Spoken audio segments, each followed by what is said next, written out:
రాజశేఖర రెడ్డి కానీ అటల్ బిహారీ వాజ్పేయి కానీ అక్కడ జాతీయ స్థాయిలో అట్లా అలాంటిది మాట్లాడటం వరకు ఒక అర్థం ఉంది.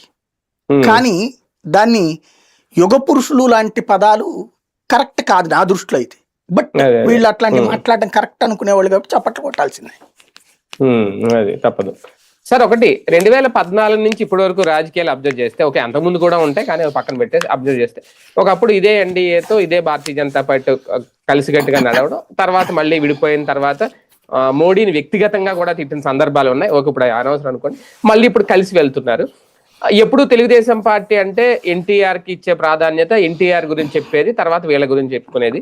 ఒక వాజ్పేయి గురించి ఇప్పుడు మాట్లాడారనో లేదంటే ఒక స్మృతి వనాల్లో వాజ్పేయి విగ్రహం కూడా అక్కడ పెట్టారు, ఒక కేంద్రంలో పెట్టినా సరే ఒకవేళ కూటమిలో భాగస్వామ్యంగా లేకపోయి ఉంటే ఈ గుర్తింపు ఇదంతా జరుగుండేదా?